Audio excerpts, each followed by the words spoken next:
Today, we are going to be looking at some of the fundamental skills of what makes up art. That might seem kind of broad, but let's break it down a little bit. So here we have a sphere, right?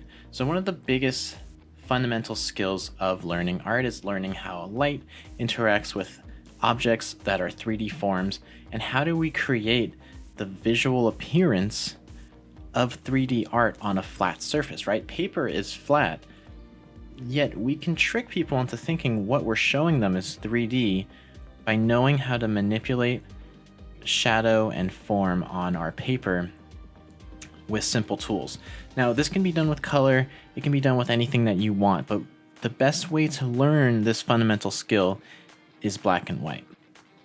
Before I get started here, I do want to give a shout out to creativeblock.com. They're not sponsoring this video in any way. I just grabbed some of the images off of their website. I thought it was really helpful. I have a link in the description below if you guys do want to check that out too, where they kind of have a description of how they look at value studies as well. Just don't want to steal from them without giving them a shout out. Here on this page, we have a black and white sphere. You might be looking at this kind of saying like, okay, I get what's going on, but I don't really know how to build this up.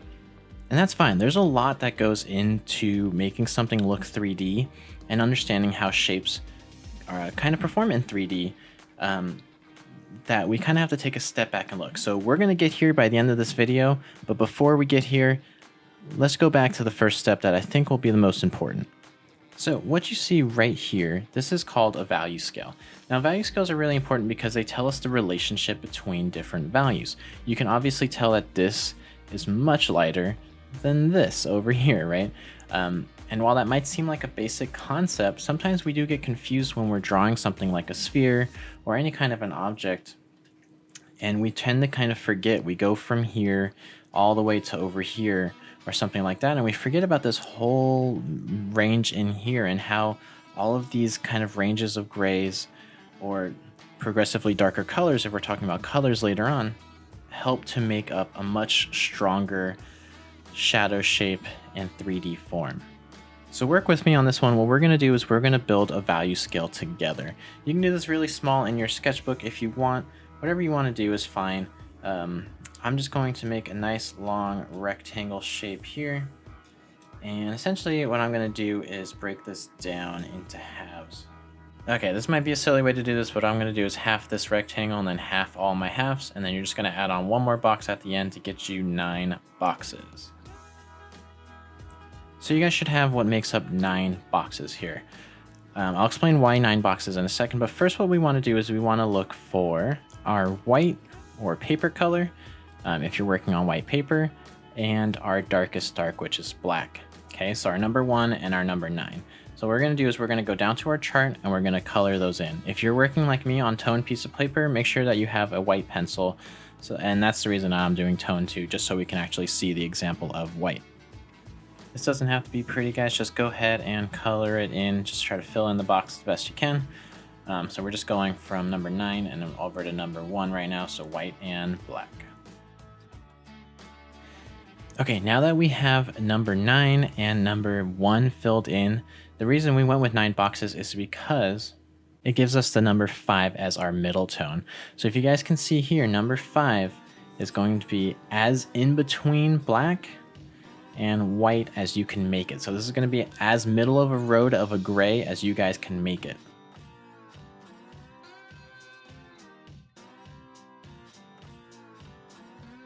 Okay, so now we have our brightest bright, our darkest dark, and our mid-tone gray. So here we have to start filling everything out. And we're going to keep going with that in-between logic. So we just found the middle of the black and the white. We found our 50% gray. So now we're going to find the in-betweens too. So I'm talking right here and right here. So we're finding our number 3 and our number 7. And what you want to do is you want to look with your eye and you're going to compare black and gray, and you're going to compare white and gray, and you're going to do your best to find that halfway point in between those two colors. So here you're going to have a light gray, here you're going to have a dark gray, but you're not going to have too dark of a gray, and you're not going to have too light of a gray, if that makes sense. So go ahead and follow along with me as I fill it in.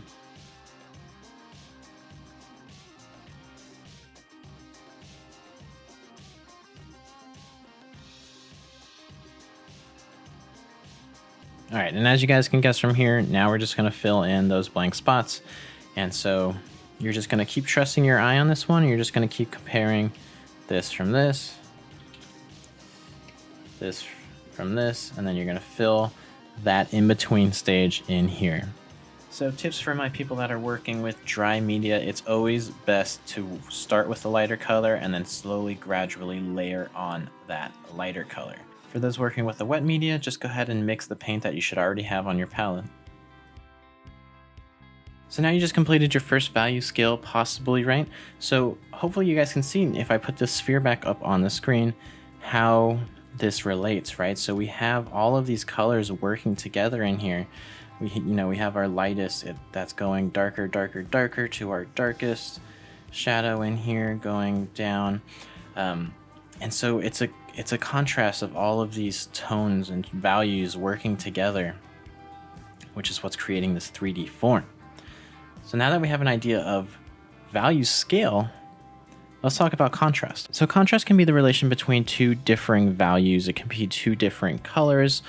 It can be complementary colors like Christmas colors like red and green, right? They complement each other and they provide the best contrast to each other from any other color on the color wheel, right? Anything that's across from each other on the color wheel provides that contrast. But here we're talking black and white. We'll get to color wheel on another video. So just looking at this example right here, you might be thinking, okay, this is the darkest square, right? This square looks darker than this square on the left. But that's a trick of the eye, because actually, and I'm going to show you here, I have my color selector tool, right? It just selects that color. So if I put that color right here as a swatch, and then I come over and grab this color and put it right next to it, can you guys see that? It's the same gray value. So contrast is a way that we can kind of play with things a little bit. If I put a really, really bright background against this gray, which realistically is a completely 50% middle of the road gray, it makes this gray right here look so much darker. It almost looks like we're talking like this is maybe halfway to black. But then we take another look over here at this gray, and we can definitely see that that is a nice light gray, almost approaching white. I use this example to explain to people why you kind of want to be very cautious when you're dealing with black or going all the way to black. Very rarely in a picture do you need to go fully to black, because generally the color, the tone, the value around what you're drawing is going to affect how your end result looks. And you can just drastically see that right here in this example where, even though I know both these squares are the same colors, just because of the contrast on my screen right now, my eye keeps telling me this is the darker color. So now that we have our value scale and we can understand a bit more of what contrast is and how it plays an important role in our picture, we should be good to go, right? Let's draw the sphere. Not quite yet. Put the brakes on for just a second. There's another couple things we need to talk about. This one is very important when it comes to 3D objects, especially round objects. And this is what's known as reflective light. So if you guys didn't notice when you were first looking at this picture, if this is all in shadow, everything down here, right, because our light source is hitting right here, why did I choose to make this a little lighter if it should just be in shadow? So reflective light is something that happens on any surface. It could be a shiny surface, it could be a black surface, it could be a white surface, cement, asphalt, whatever it is. When light comes down, so if you have your sun up here, when light comes down and it hits our object, it's also spraying out to the sides, right? It shoots in all different directions. Our lights light our room. They don't just light one little circle on our ceiling. So you have all this light coming out and around, and some light is going around and hitting different areas of the ground. Now, depending on how reflective of a surface you're working on, you're going to get varying degrees of reflective light. But in this case, we just kind of have a moderate one. So what's happening is the sun is coming down, it's hitting here, and then it's bouncing back and hitting our sphere. This is what's giving us reflective light. Now, what's really important to note is how come this light down here is not the same brightness as this light right here. That's simply put as just direct light versus reflective diffused light. So when light has to travel this whole distance here, and then it has to hit the ground and then bounce back and hit the object, you lose some of that light. And depending on what kind of a surface that the sphere or whatever the object is you're drawing on, it gets a little diffused, right? And it all kind of depends onto how you're reflecting things. You guys might have seen behind the scenes shots from movies where they have like a big reflective surface, or like someone's holding up a big white square. You know, it's them purposely creating bounce light or reflective light. Now, as fun as it is for me to draw arrows all over the place like I'm a football announcer, let me give you a practical example with this set of pictures here. So here we have a box kind of shape, a long box, right? And what we have is this shadow side. Now this shadow side right here is pretty smooth. There's not too much variation going on. You guys can see, maybe if you know what you're looking for, you can see some reflective light. But what happens if we move what is reflecting the light that is coming somewhere from over here, and we move it up a little bit higher? Did you guys see that change? So watch this. I'm going to go back to this one and then click right back. Do you guys see how right here it physically got lighter? Let's look at it one more time. So here's where we start. Watch that spot that I just circled. Do you see that? So it physically lit up lighter as the reflective surface, which is just a piece of paper, got closer. So now, even if we move it closer, look at that. It's almost like the shadow completely went away because the reflective surface is so bright and it's so close. There's less of that diffusion going on. So let's take a look at these all one more time together. All right, I'm sure you guys are getting sick of me talking, but I'm just gonna make a couple more points here and then we're gonna finally get to drawing this square.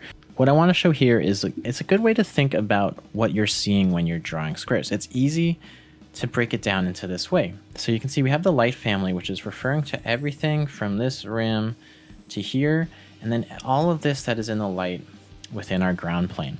And then we have our shadow family, which again is from this rim, but now we go down into this. And then we're also talking about our cast shadow here. Okay, so this has a lot of terms on it. It could look confusing, but let me just break it down for you. We don't need to know all of these.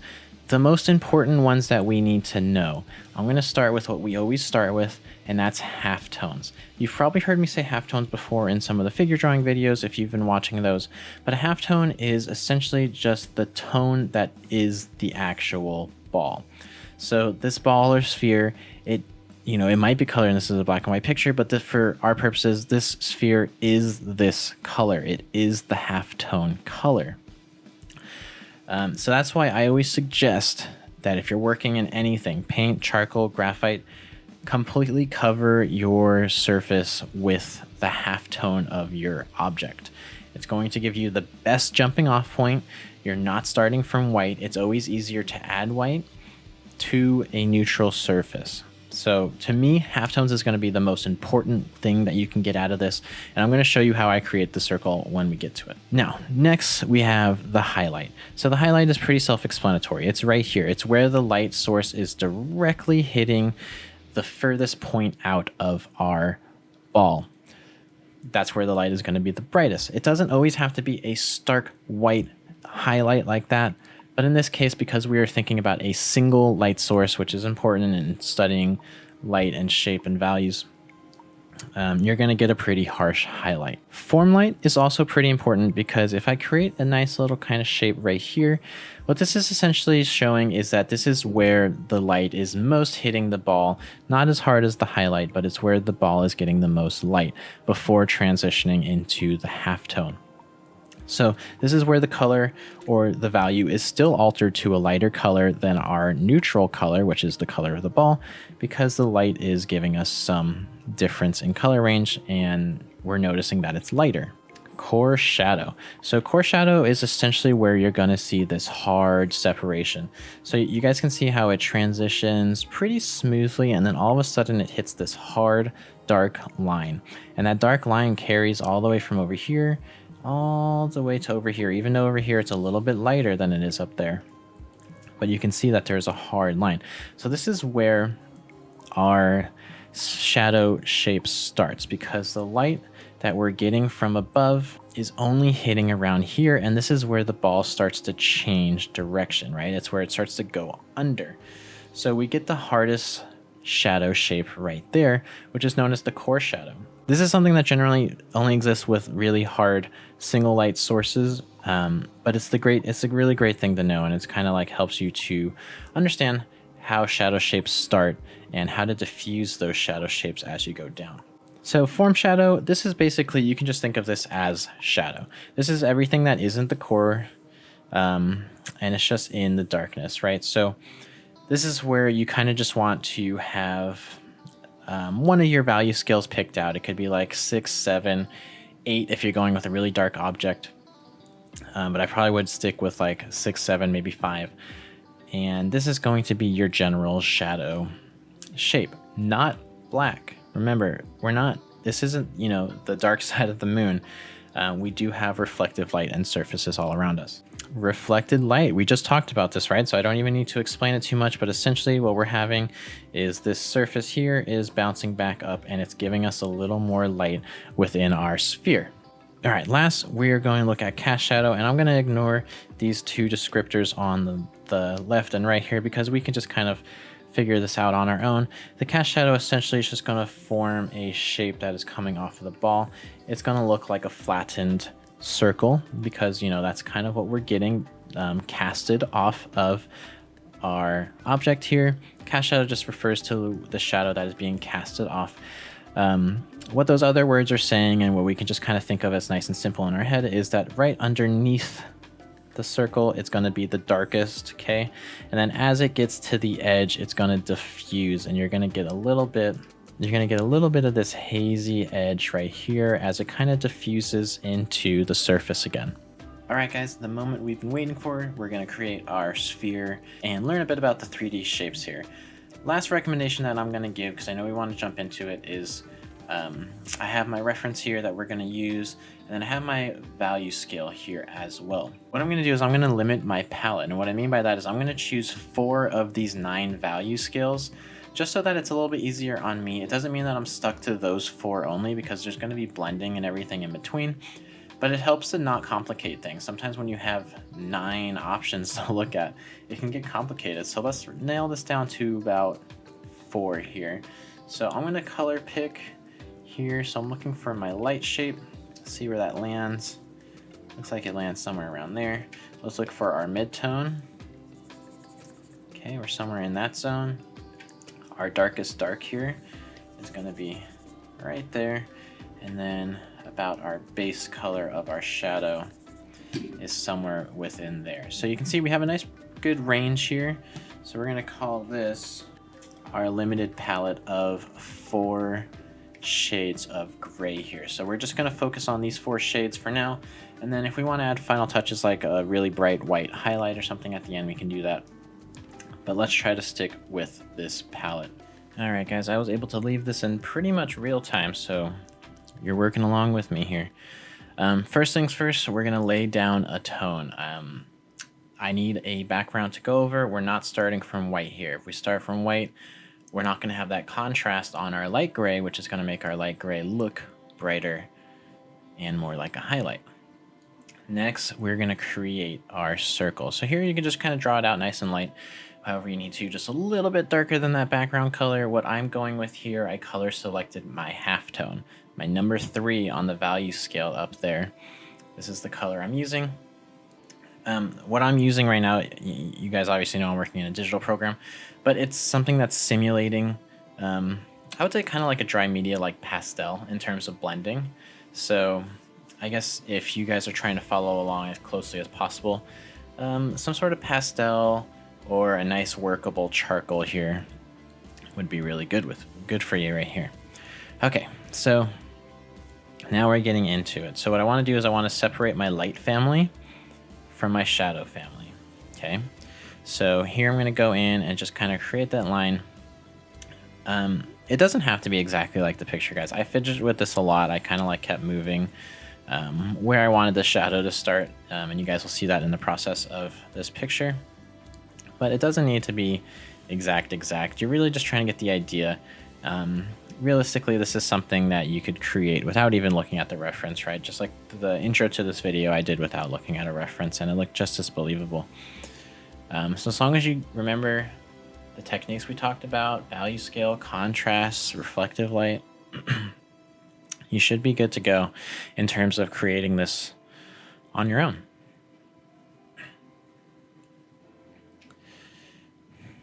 All right, so here you can see I'm just kind of pushing back and forth between my halftone and my shadow shape.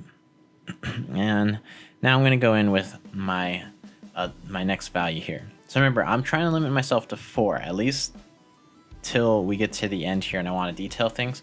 So now I'm working with value number 4, which is going to be my lightest gray. I'm not pushing it all the way in there. I'm just kind of lightly blending it in, and I'm going to go back and forth between my halftone and kind of push it back, push it in. That kind of blending method.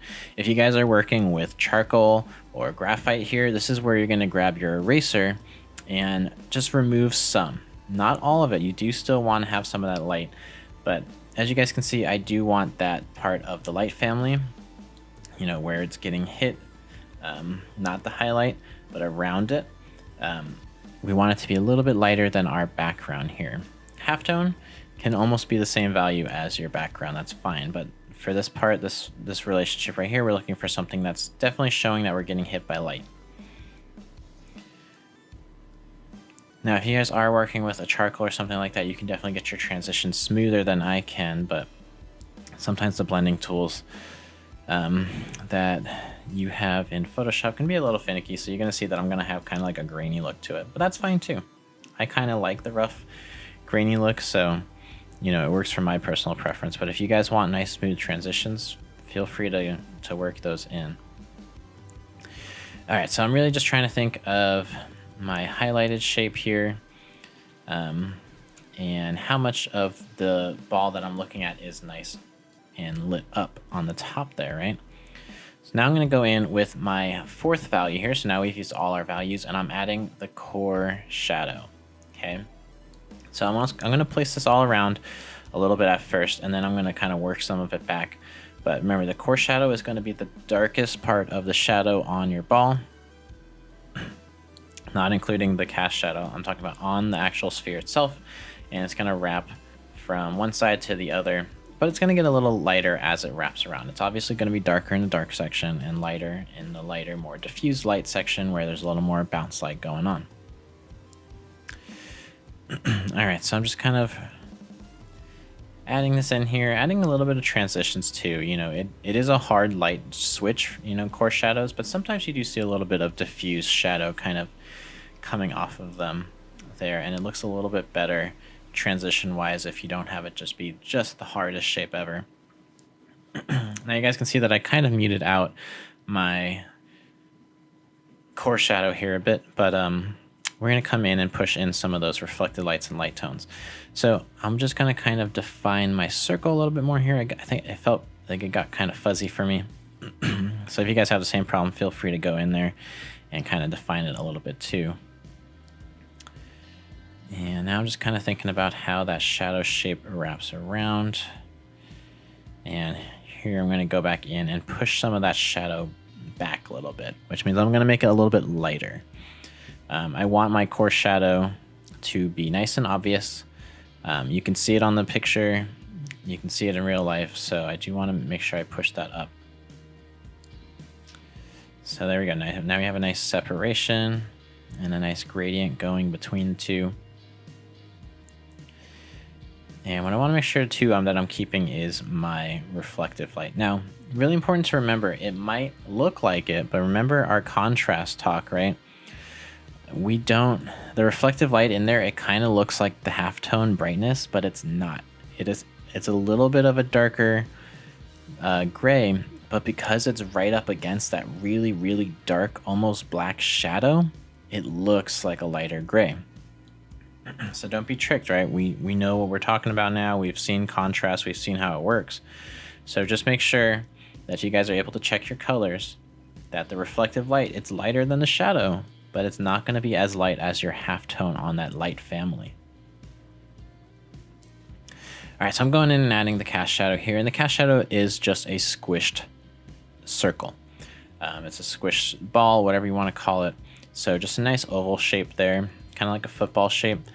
And I'm starting with my number 2 value here, just because like I want to fit this in first. I want to start light, make sure I don't have any mistakes, and then I'm going to come in and make it darker. Remember guys, especially if you're working with tools like charcoal, graphite, anything like that, it's always easier to go darker from lighter than it is to go from dark to light. So you want to start with your light color and build up your values from there.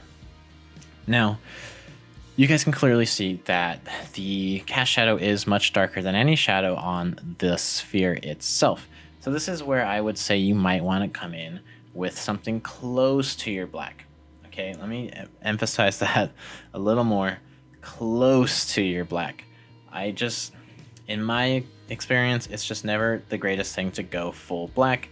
It just kind of takes from your picture.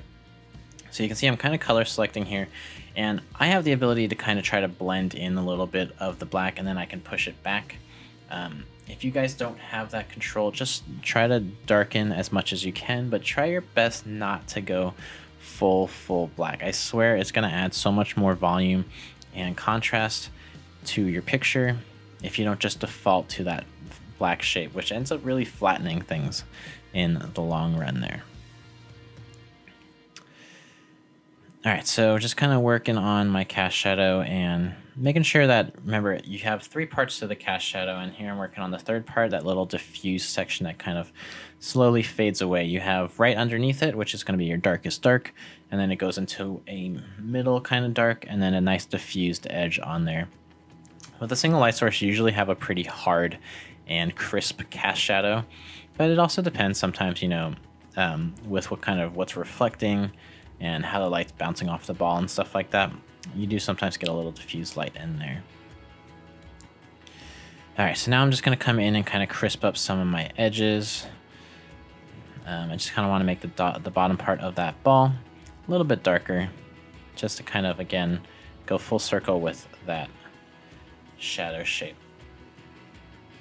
Now in this ball, I could see that there was a really harsh reflective light kind of being hit right there on the side of the shadow shape. So I went in there and just kind of emphasized that a little bit. I think it kind of helps with the form. All right, from here, guys, it's all gravy, so we're just adding detail and stuff in like that. I'm going to be crisping up my edges. I might add a little bit of a highlight in there. Right, I'm grabbing my white and adding a highlight. Now, the best way you can check to see if this sphere works, sometimes when you look at it close up, it kind of gets distorted in your mind. You looked at it for too long. Move it far away, check it. Looks good to me. Thank you guys so much for watching. What we're going to do in this series is we're going to start using these value skills that we just learned and applying it to different objects, and eventually applying it to human form. So stick with me, guys. If this is something new, welcome along. If this is something that you've already known, can never practice too much, right? All right, guys, thanks again, and I will see you in the next video.